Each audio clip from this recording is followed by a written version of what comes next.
There's so many reasons to love eucalyptus trees. From their stunning evergreen foliage, ornamental bark that changes colour throughout the season, and even sheds like a snake. And you may be surprised to find out there's many hardy varieties you can grow in temperate regions.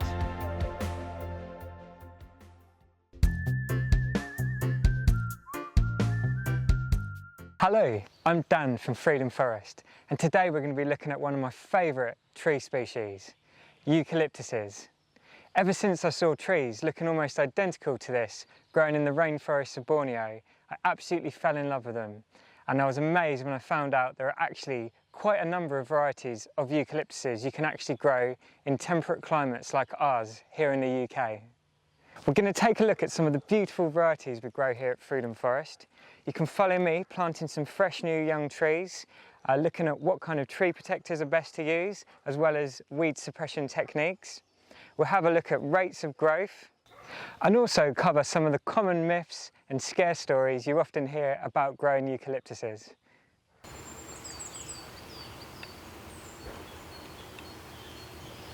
One of the most common things I hear about eucalyptuses is that the roots leach out some kind of compound that prevents other shrubs and plants growing effectively, and the leaf litter, all the eucalyptus oil, also has the same kind of effect. But as you can see behind me here in our jungle at Freedom Forest, we have hundreds of different species here, some very moisture loving species, and someone obviously forgot to tell them about that.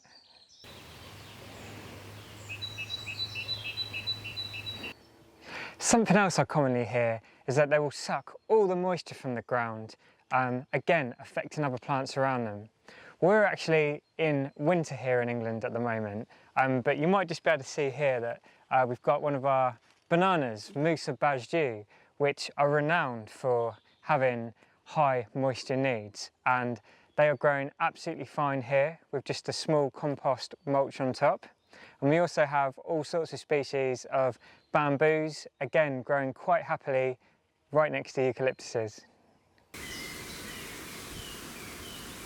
There's no doubt that if you live in an arid or more like a Mediterranean climate, where you have very hot, dry summers with little rainfall, it would be a problem due to their high moisture requirements. But here, in a temperate region where we get a lot of rainfall all year round, it doesn't present an issue for us. Having said that though, eucalyptuses are definitely a tree for the larger garden.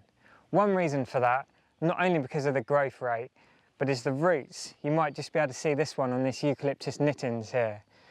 They get quite large and travel for quite a distance horizontally, so definitely not one to be too close to a house.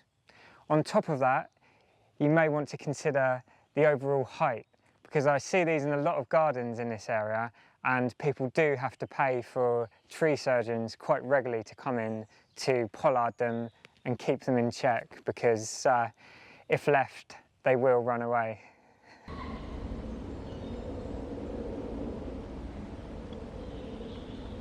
Now, in terms of different varieties, one of the most common I see grown in the UK in people's gardens is Eucalyptus gunny, which is this one beside me here. And I often see it used in flower arranging as well, actually. And it has much more smaller, almost oval shaped, characteristically bluey, grey-green leaves that eucalyptus normally have. And it's a lot less vigorous, actually, I find, than a variety like Eucalyptus Nitens. But we'll have a wander around now and have a look at some of the other varieties we grow here. I think there's 6 or 7 different types, and have a look at their foliage as well.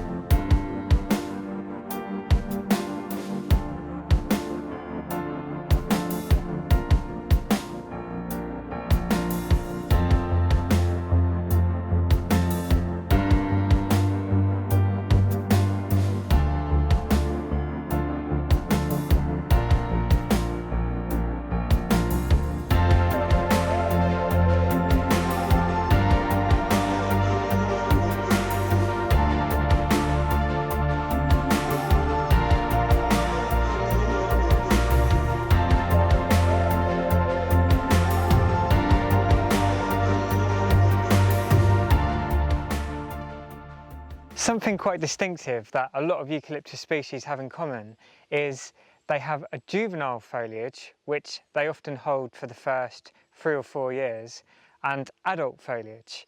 And this tree behind me here, you can see these long strap-like leaves are actually the adult foliage.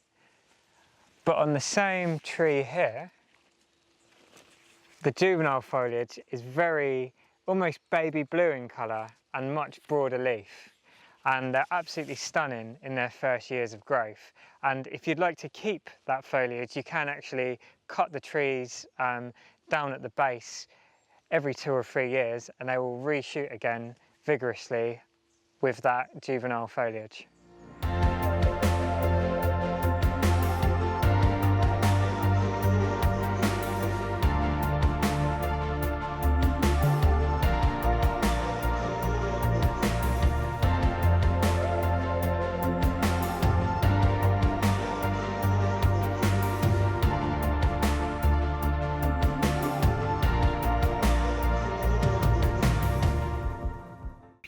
I like to buy and plant my eucalyptuses as small cell-grown plants like this that are usually started off en masse from seed in the autumn time and sold late spring onwards. And the reason for that is that eucalyptuses are very intolerant of root disturbance, and they also don't like to be pot bound before planting. I've found that if you actually buy larger plants from nurseries in 2 litre pots plus, they never really establish and they stay very gangly and weak and just tend to fall over after 3 or 4 years. So in this case, smaller is better. There are various suppliers out there, but I purchased these plants from a company called Crops for Energy in the UK. The things I'm going to be using today are the eucalyptus tree or trees, some tree guards, bamboo canes, weed suppressant membrane,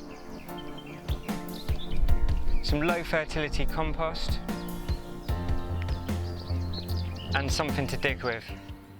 I've got 4 different types of tree guard here, and there's only 2 of them I would actually use for eucalyptuses, being the larger forestry type like this, which I often actually cut in half to make them go further. Also, you could buy some kind of mesh tree protectors, but if you've got an old roll of chicken wire, you can simply cut these down with some clippers and wire them together to make your own wire ones. The beauty of these is that your tree gets a lot more light, but they do tend to branch earlier, so I've found that the branches actually grow out and get stuck through here. So actually on this occasion I'm going to be using these tree tubes, which stop the trees branching initially, but they do grow up very tall and straight very quickly initially, and then they'll start to branch when they come through the top. And the reason I'm not a fan of these 2 smaller types of spiral tree guard is they are very restrictive to the plant, and it doesn't give much room for airflow, and on a hot day it can also get very hot inside these, so you could find your plants may get a bit scorched on the foliage. So I'm going to be using the bigger ones.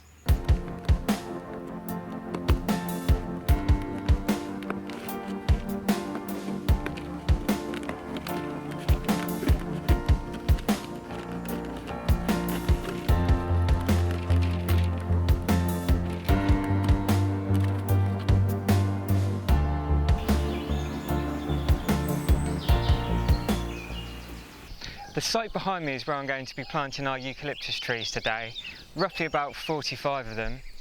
Very important for nearly all varieties of eucalyptus that you choose a site that's in a full sun position, meaning that it gets sun for most of the day, because they don't really tolerate shade other than a couple of varieties. Also, you don't want a site that's going to be too boggy seasonally, as they don't like having wet feet either. I'm going to be growing 1 row of eucalyptus along the boundary behind me here as an evergreen shield and windbreak between us and the next property here. Also, another block of around about 45 in more of a woodland feel, so we won't be using a grid pattern like you might do if you were growing these for forestry purposes. More, we'll just grab some stones, throw them, and wherever they land, that will mimic seeds falling in nature and give quite a natural feel to the planting. If you were growing your trees for forestry purposes, maybe for biomass or firewood, it's commonplace to plant around about a 2-metre distance between trees, which will give a canopy closure quite quickly, helping to shade out and suppress weeds underneath. Also, between around about 4 and 7 years, it's also commonplace to thin out some of the trees in the middle, which will help to promote the other trees to go up long and tall, giving nice straight stems.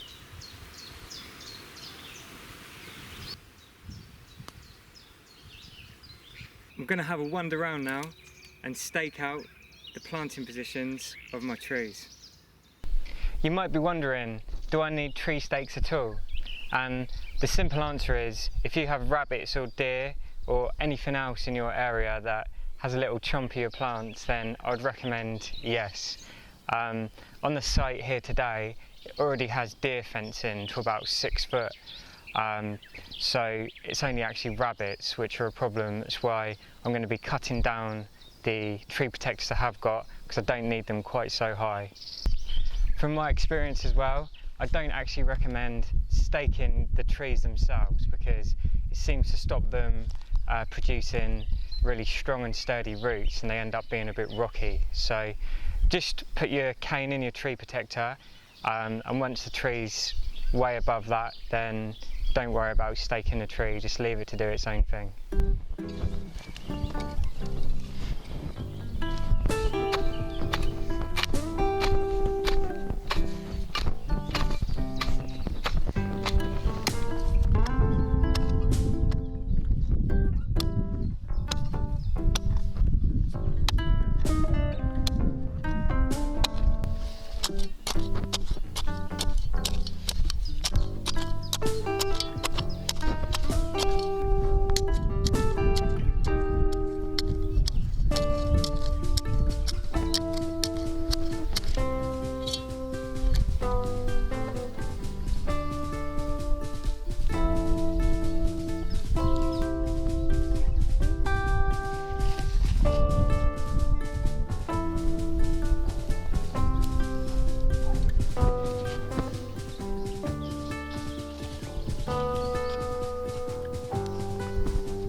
I'm back here now revisiting the trees we just planted earlier in the video.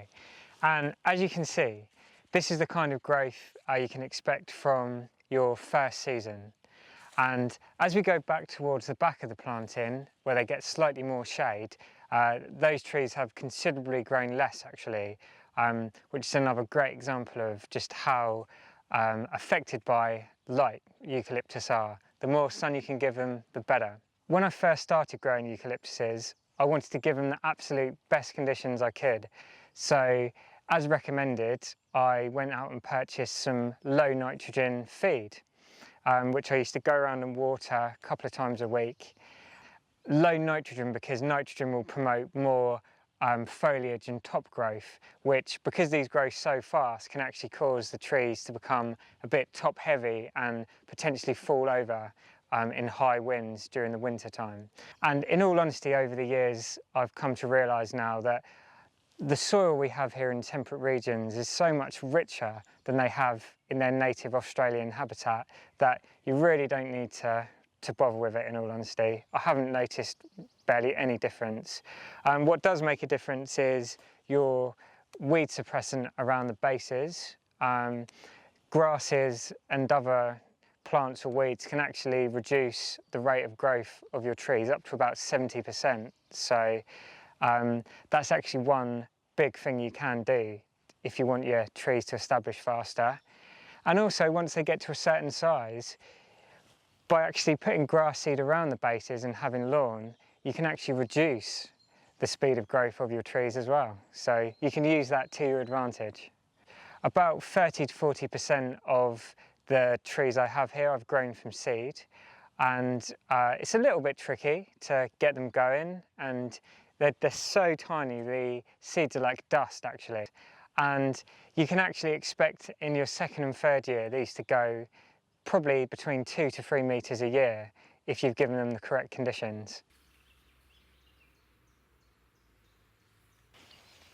It's hard to believe, but these trees are only 3 years old. If you've enjoyed this video and would love to see more like it, be sure to click on the subscribe button and press the bell to be notified each time we release a new video. Peace and plants.